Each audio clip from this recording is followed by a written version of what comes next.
I guess for the people who are watching this and don't know much about complexity or Cyenfin or any of this stuff, I guess the first question I'd ask you is why are we increasingly talking about complexity and complexity-based approaches today? Okay.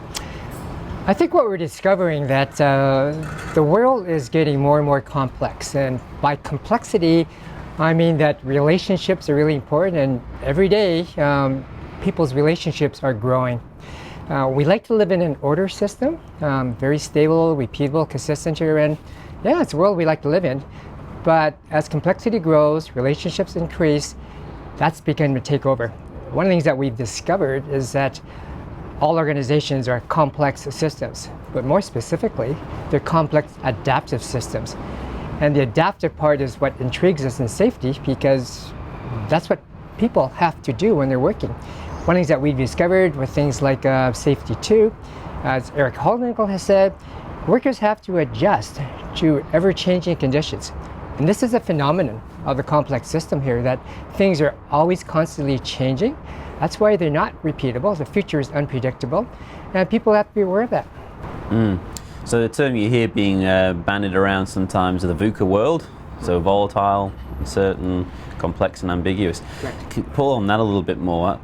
Why are we using these terms more frequently? Is that for the same reason you just stated? Yeah, that's it. Because, and there's a lot of things about the phenomenon of complexity. One of them is feedback. So in linear systems, system thinking linear systems, we get feedback, but it's kind of like linear. It's one way going. But when you get complexity, you get dual loops feedback. And the best example we've got going is social media. So if you look at Twitter, you look at Facebook here, that's full of feedback. So, and because of feedback there, you get things, immediate responses, and because of immediate responses, you get things going viral very quickly here. That causes volatility. It also causes some social concerns, as we're discovering, because a lot of the stuff that's going out there is fake news, because there's really no way that we can actually intercept that and verify that the information is right. That's one of the concerns we have for safety as well. And one of the things we've been trying to expose is what are the myths that we've actually been carrying from way back in the turn of the century here and still keep on doing here. Some of these myths are dominating the way we're thinking, and Safety 1 is one of those things where we kind of think about negative things all the time. We have a classical management theory paradigm that dominates us, that look at people as cogs of a machine. We're trying to change that thinking now to kind of say, well, maybe they're parts of a system of processes and technology. But in adaptive safety, I think we can go a bit further.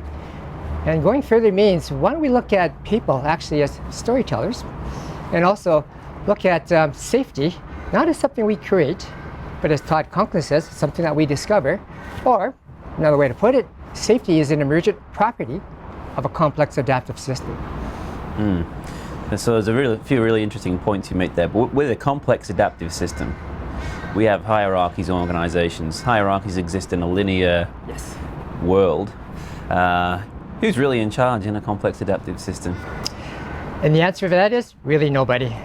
In fact, that's a very good thing, because what we want is diversity. One of the things I didn't talk about day one, and I'll mention it to those people on here, is we really want mutations. If you look at nature, and a lot of the stuff we do is founded in natural science, a lot of people think mutations are bad, but you can also think of creativity as a mutation. And what we want to do is that we want to encourage and promote creativity by actually getting people to get together, lots of diverse people together. We want them to collide together with different ideas. And out of those collisions comes mutations, which be the next best idea that we want for safety. Sadly, on the order system here, because we want people to be aligned and, and constrained, we sometimes, unfortunately, constrain creativity. And that's certainly been one of the, I guess, one of the criticisms of traditional compliance, rules-based safety, is the fact that you constrain and constrain and constrain the system until, innovation and creativity are kind of stifled. So one of the really important things I think we learned about yesterday was the Cyenfin framework. So talk through the Cyenfin framework for those who have maybe heard the term but aren't really aware of what that means and what it does, the Cyenfin framework. The Cyenfin framework was created by Dave Snowden. And Dave created this thing way back in 2007 when he actually wrote a paper in the Harvard Business Review that, not surprisingly, has actually been the most quoted and purchased article in Harvard Business Review.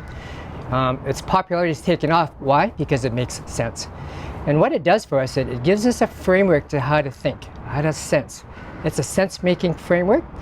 And if you look at the world as really as making up of three systems, the order system we've talked about, Andy, there's a complex system, and there's a third one called chaos. Won't worry too much about chaos. What Dave has done with the Cyenfin framework is just basically split order into two domains, complicated and obvious. Obvious is where anybody can do anything with a bit of training. In the complicated domain, it's kind of like similar to obvious, but you need an expert involved because now you've got choices to be made, and we call on experts to come in and make those choices. So in the obvious domain, if you've got maximum and minimums, you've got best practice there. And honestly, you really want people to follow the rules. You really don't want creativity in the obvious domain because you want people to repeat things, follow recipes, and you will get the results that you want here. So perfectly fine domain to have. In the complicated domain, we actually have choices because there's more than one way and maybe more than one right way. So we want experts to kind of help us analyze, and then we pick the optimal solution, and that's what we go forward with. Complex domain is a little bit different here because it's unpredictable, there's uncertainty, ambiguity, all those sort of things here. So we spend the time there to try to understand the system here. And the way that we do it in the system is we look at stories. So this is the approach that we call it. The formal term, if you like it, is called anthro-complexity approach. Yeah, excellent. Okay. So one of the conversations we had yesterday was in many organizations we have a very strong bias towards the order system.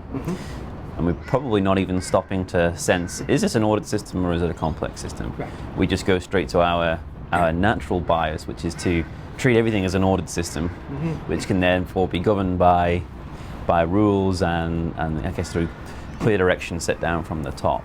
So what are some of the kind of the costs from taking that approach, for treating everything as an ordered system?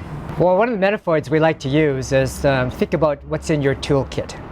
So whether you're a safety leader or a team member or a facilitator or a consultant here, what's in your toolkit? We like to think that in the order system, we've become very good at using a hammer. And you get training, you get skills, you get practice using a hammer here. The downside of using a hammer all the time is that you see everything as a nail. So even if you come upon a screw, you just kind of take your hammer and start pounding away on the screw here. And one of the issues we have with the order system is that you keep pounding and pounding and pounding to the point where if you're pounding a piece of wood, you even keep on pounding until you damage the wood. And that's the real worry about that here. And because you're trying to place order and align people here, you then, as we talked about, lack that creativity and freedom here. And you have these innovative sessions. We've seen it where people just, brainstorm, let's have some good ideas here. Oh, but here are the rules that you gotta follow. And everybody just comes so stymied here that nothing kind of flows. Or if you have a brainstorming session and somebody pops up with a great idea, immediately somebody says, well, that won't work. And it gets immediately shut down.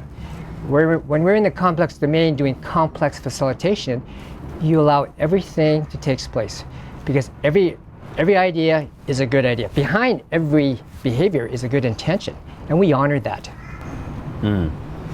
So that's quite a brave and quite a big statement to make, though, because behind every action is a good intention. I think that's one of the things one of our starting assumptions in HOP, for example, is effectively the presumption of innocence until you're pretty much convinced of otherwise. People go to work to do good work, and they're trying to get the job done.